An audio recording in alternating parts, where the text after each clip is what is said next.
Welcome back to MVM, the show where we talk about all things board game related. Today we're bringing you a review. This one is for Crisis. It originally came out in 2015, 2016, but only in Europe. It's a worker placement game that kind of represents the struggle of a nation that's gone bankrupt. Yeah, I mean, basically they're fighting. You start the game actually on the verge of bankruptcy. Yeah.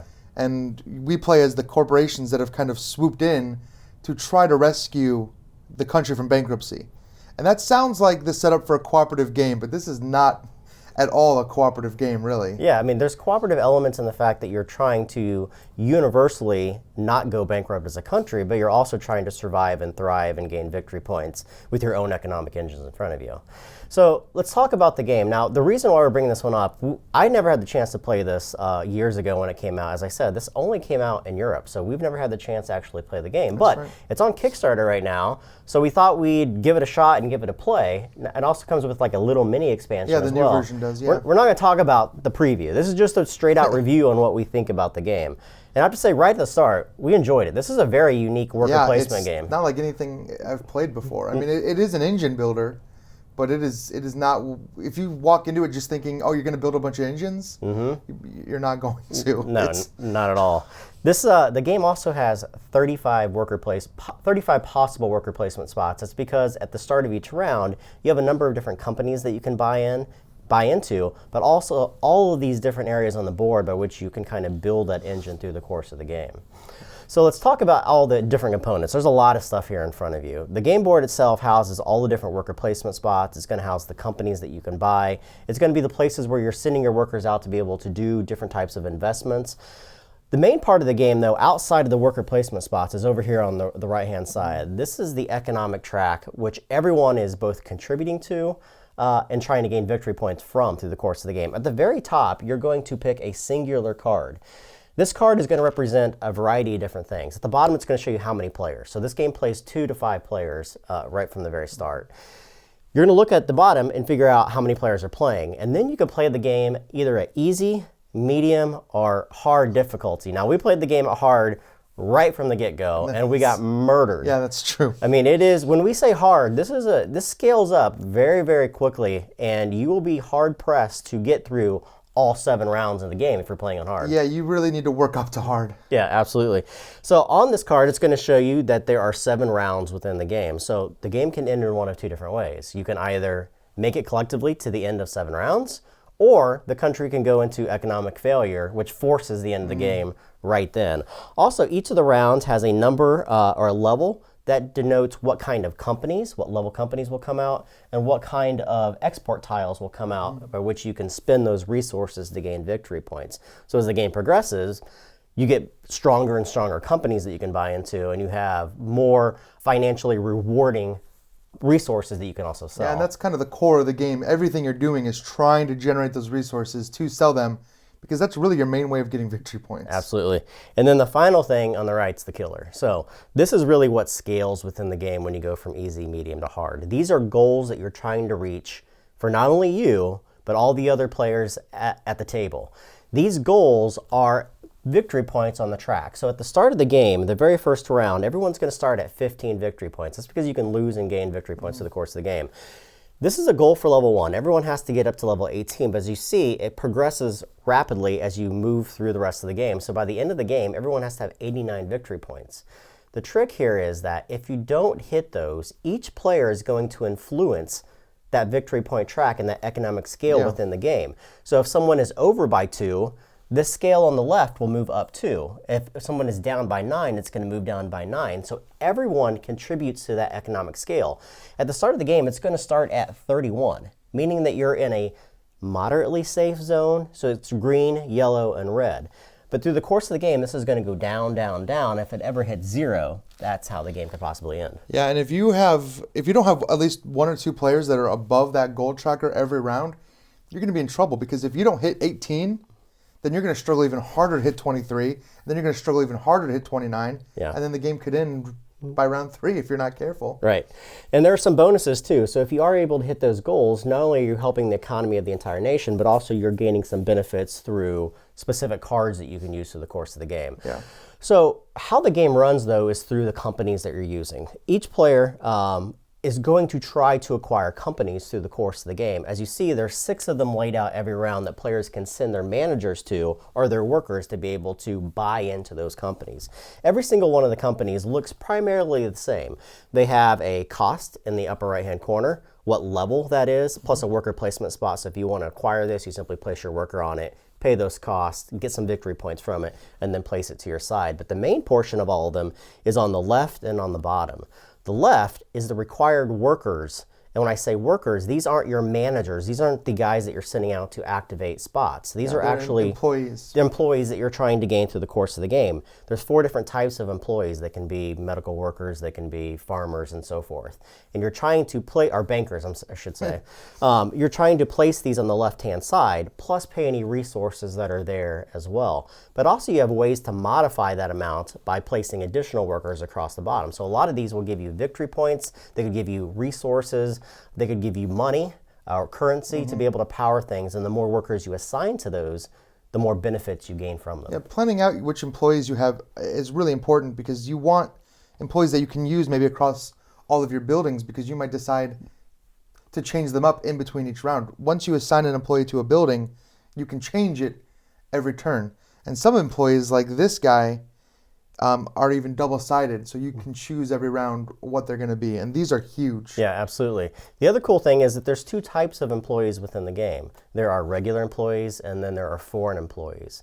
The trick here is that the regular employees are lined up in a row of 5 people, meaning you can actually grab any one of those by placing your manager during the worker placement phase. The temp employees, the foreign employees, there's only 1 spot to be able to go there. And the price of those, you're actually paying for these workers because you're paying from a foreign country to be able to bring them over. And the price of them is influenced by how economically deprived the country is. So as the country starts to get more economically deprived, they become cheaper to be able to bring in to kind of help you out. Yeah. So there's always that option to be able to buy any worker you want. However, across the bottom, it's just random which workers are drawn out of the bag to be able to use. Yeah, and that's, I think, one thing I really appreciate about the game is that you have to plan ahead all the time because you're not just buying buildings. You also have to make sure you have the right employees to work those buildings and have the right resources to power those buildings. Right. There's some other things in here that we want to talk about briefly before we get into the gameplay. There are emergency cards or event cards. These will happen at the start of each of the 7 different rounds within the game. They go from green all the way to red. Again, those are influenced by wherever this track may be. These are almost always typically bad. Even in the green areas, they're always going to move the financial meter down for the country at large. And they could actually interact with the amount of employees you have or the amount of companies that you have in front of you. They'll charge you taxes for your employees, which is awful. Yeah, they're typically always bad. There's 6 different types of resources. These are the things you're trying to gather through the course of the game to power your companies. Each player is going to start with a warehouse in front of them. There is the opportunity to fill your warehouse with these resources. There's common resources and then there's rare resources. You can hold 12 of any of the commons, 6 of any of the rare. Any ones you have over that are simply discarded. You can't sell them off. They're just wasted, so to speak. Each player is also going to start with 4 of their workers or their managers, and there is the possibility of gaining a 5th through the course of the game by gathering specific type of companies and placing them in front of you. I think that covers all the main components. There's some other little things here like penalty tokens or blockade tokens, which could come out during events that actually interact with the different worker placement spots and block you from going to those other areas. The other main part of the board I want to talk about before we get into the actual actions within the game is this spot right here. This is the ongoing market. This signifies the ability to buy resources, the ability to sell resources, what they're worth, whether you sell them to the country itself or whether you export them to the black market. So all of your economy is right here on the board too, which is fantastic. It's a simple glance and you know exactly what everything is worth. All right, let's talk about the game. So there's 5 phases in a game. It's very simple. The very first phase is the event phase. If you want to talk about that. Yeah, I mean, we talked about it briefly, but you check, what level of economic stability you're at. You draw the appropriate event card, and you just have to hope that it doesn't screw up your strategy for the round. Yeah. Because as you said earlier, they are generally punishing. Yeah. Green ones are just less punishing maybe than the yellows and reds, but when you get down to the red economic level, they get rough. And they affect everyone at the table. It's not just the player that draws the card. The first player, whoever that may be, is going to be the one that draws the card, but it affects everybody. Yeah, there's a certain small amount of luck to that in that you could be punished for having employees. Well, one player might not have any employees. which case they might skate by, but generally everybody's going to be affected pretty evenly. The next thing that happens is loan interest. There's a worker placement spot up on the board where you can acquire loans. There's a chance to acquire 4 loans within the game, and that marker is simply going to tick up or tick down as you either acquire them or pay them off. If you have loans going into the round, you're going to pay $1 for every single loan that you have. So if you have all 4 loans, you're going to pay $4 and so forth. It adds up pretty quick. Yeah, it does. The next is the meat and potatoes really of the game. This is the planning phase. This is where in turn order players are going to take their workers or their managers and they're going to place them on one of the 35 different spots that are available for them to place them. Now, let's talk briefly about some of the spots. We're not going to go through all of them. Typically in this game, 33 of the spots are for one manager only. There's only 2 spots in the entire game where multiple people can go to. So once you lock down a position, you lock it down. So in this game, turn order is incredibly important, especially as we have more players within the game. Yeah, it's huge. I mean, we talked earlier about the semi-cooperative aspect, but this is a mean game because you're going to be blocking players all over. All the time. A lot of the things that you can do in this game, there are only maybe one spot where you can even do that. So if we're down here trying to hire workers and Jeremy needs an engineer and there's only one, I might not even need it. I could take it and nobody else is going to get that engineer. Yeah. And it's rough because if your whole strategy was dependent on getting an engineer, well, then you're kind of out of luck. And really, there's only 2 opportunities to do that. Either what came out of the bag or going here to the temp or to the foreign workers. But even that spot is only one player. Yeah, in a 4 or 5 player game, you're going to be lucky to try to get the employees you need. You're going to have to deal with what's left over and try to build an engine around what you can get. And the same goes for buildings too. Yeah. Once somebody takes a building, you lost your chance there. So you may be wondering, well, how the heck do I get first player? There's 2 spots to actually move up in the turn order. It's not done in a natural way. You're not going, all right, I was the first player this round, now you're the first player. Okay. There's 2 spots. There's a 1 here and 1 there. This one here lets you be the first player on the next round, right? So you're simply going to mark that and move up the turn order track. Plus it gives you 1 victory point. The second one allows you to become the second player, but you also get one of these cards with it. I've never seen a game that lets you take a second player spot. Usually you just shift everyone down, but this you can actually slip right into that second player mark. Again, this is a very cool game because you quickly realize after the first round how important every single one of these spots are. Like these spots, once you're locked out of a spot, this may be the first place someone goes to, even though for other players there's better options, but these turn order markers are super important. All right, let's just keep going down the board. One of the spots allows you to gain a loan. Only 1 player can gain a loan per round. Which also can totally block someone if they really need the money. Yes. It's rough. There's a spot to be able to buy any of the 6 different types of resources without giving away victory points. Typically, you have to go to the shipping market or convert energy, which means you're giving away something to get something else, paying victory points to get some kind of resource. There's 1 spot here that allows you to buy just 1 resource. And again, highly contentious place. People want to go there and grab that spot. Losing victory points is really punishing in this game. Yeah. We've already talked about how to acquire workers. Any of these spots here allow you to simply go to them and then grab those specific buildings by paying a cost and gaining victory points. Over here is the shipping. You're giving away victory points to gather specific type of resources. This area here, you're converting those same resources over to energy. And then you have a production phase. So the worker placement spot, as we just said, is the planning phase. However, unlike most worker placement games, you don't go there and take the action immediately. Everyone goes through the entire round, places all the workers that they have, and then you go to the operations phase. This is where, in turn order, you complete all these. Now, each of these worker placement spots has a number next to them, and it goes 1 through the number 14. You're going to go through that entire snake progression to get to the end. Yeah, and it's cool because you can take the goods that you got earlier in that phase and use them later if you really need them. Yeah. But you could also get to your later worker and realize that you screwed up somewhere along the line and you don't have the money or the resource that you need to do the thing you were trying to do, in which case you take negative victory points. Yeah, that's a huge thing too. In this game, it's punishing. If you go block spots from other players, guess what? If you don't take that action, you're punished for not taking that action because you're not contributing back to Axia as a nation. So you're going to complete all these in a snaking order, paying through all of them and doing them. However, one of the spots is number 13. This is a production spot. This is where everyone actually gets to work all of their different companies by placing their workers on them, activating them, gaining new resources, paying the resources that are required for them. And this can be done simultaneously by all the players at the same time. And what's interesting to note here about this is where the engine building comes into the game. Yeah. And it's not like, I mentioned this earlier, it's not like a lot of games where you're going to have 4 or 5 different engines running. You're lucky to maybe get one engine going. That's the struggle. Yeah. And then you might realize halfway through the game that engine is not working for you anymore, and you kind of have to switch gears and start building a second engine. Yeah. And the reason it's important, this isn't a game where I can, trigger this building, take those goods, put them into this building, and make all these crazy combos. Yeah. You have to have everything you need for every corporation at the beginning of the phase. Yeah. So you really have to plan ahead. Yeah, that's a good point. You can't take the resources from one building that you've just used that round or acquired that round and use them to power something else that you're doing. And it's important, as you said too, those engines do die out because you are trying to sell your goods at specific times. There's 2 columns here of the goods that are available and then a future column. So say for instance you have a giant bread market or a giant food market, but someone's already gone to this spot to sell before you and taken all the good food tokens. You may be limited to the amount of food you could sell or not be able to sell that food at all that round, meaning you're not gaining victory points, which means you're not gaining money, which means you're not hitting your goals.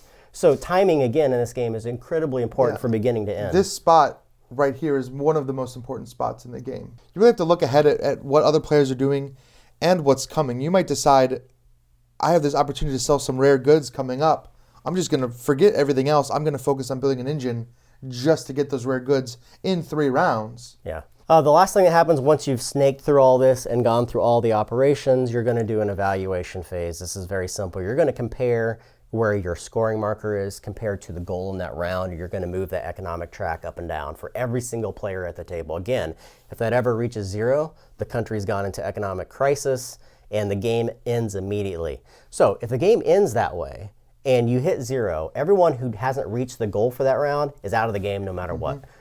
All right, and then all the other players are going to look at whatever they have in front of them. Now, a couple cool things happen here. Number one, you're not paying for any of your loans at the end of the game as it would end in a normal way. We'll talk about how the game ends normally. And money's worth nothing because at that point the economy's crashed. The economy's crashed. So it's basically a victory point struggle to see whoever is the highest at that point. The normal way the game, I don't want to say normal because it depends on the level, the difficulty that you're playing I think there's maybe a 50-50 shot it's going to end either one of the ways. Yeah. So I'll say normal just for the sake of saying normal, but the usual way the game should end is if you get through all 7 rounds. In that case, you see whoever has the most points, and then you're adding 1 victory point for every $5 you have. Also, you're losing points for your loans. Yeah, too. any of your loans that you have, you lose victory points, and any of your penalty markers that you've gathered through the course of the game for a variety of different reasons are going to subtract points from you. All right, so that's a mouthful. This game, there's a lot going on here. There is a lot going on here. You know what? I really, really like this game, and I think that we've played it 2-player, and I think it's probably going to be mixed on how we feel. I believe that the core of this game really depends upon more players. Yeah. 3, 4, and 5 players for the simple fact that you want to be able to block people out. You want to be able to kind of control that financial market by making some people suffer and some people do better through the course of the game. And when you have fewer players, there's just obviously less places to block other players, and there's more opportunity for you to build out your engines and follow those through from beginning to end. Yeah, it's interesting though, in a more player game, 4 or 5 player game, you don't want to block someone too harshly, because if they drop too far, if they're too far away from the goal, the game could end before you want it to. So you kind of have to watch where other players are in the market, and maybe if somebody's really low, you might want to actually help them, try to get them a little closer to that goal. That's an interesting point. Like if you really did the math behind this, you start at 31.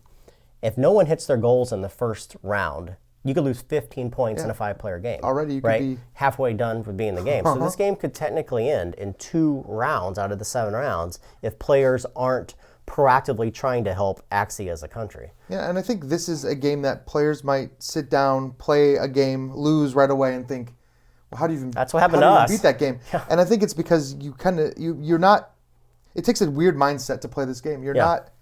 But it's a cool mindset. It's a really cool mindset once you get into it, but you're not. There's no really long-term planning. I mean, there is, but you need to work on the short-term too. Yeah. Because you need to hit those goals every round. There are some games you play where you can just work on slowly building your engine. You're at 0 points until the last turn. You turn everything in and gain like 100 points. Yeah. You can't do that here because by that point you're so far behind the goal that the game's probably over. Yeah. So you have to have small engines cashing in every turn while also trying to save a little bit of resources to eventually build into a bigger engine. And it's a really fine line to walk. Yeah, I can see players going on both sides of the fence here, either loving the game or not loving the game, because it can be punishing at times. However, for me as a gamer, this is my style of game. I love these type of games where it pushes you to kind of diversify at times, to make really tough decisions at times on how you want to place your managers, on what kind of companies you want to build out. And timing, I love games that have really strict timing that force you to make decisions at the right times and then to follow through with those decisions. I think that's a good way to put it. And this excels. I mean, it really does. It excels at that type of gameplay. And because of it, I love it. I mean, I think it's a really fun game. I think it probably excels with 3 and 4 players. But even as a 2-player game, we had a blast playing it. Yeah, it was great at 2. I love the unique play on engine building. I like that running your companies feels like a puzzle. You have a limited amount of resources. Unless you really planned perfectly, you're probably not going to be able to run every single one of your companies every turn. So you have to plan ahead. Some give victory points, some give resources you can use next round. You got to try to figure out, what am I going to need next round? And you're doing that before you see what buildings are coming up. Yeah. But you do know what goods people are going to be looking for. So you're kind of making the best decision you can make at the time. Yeah. It could really pay off, or it could not, and you're just kind of scrambling to make that up again. And you can, right? Like, there's ways to catch back up. Some of the buildings, especially in the 2nd and 3rd tier of the game, get really powerful and can give you a ton of money or victory points or whatever. Yep.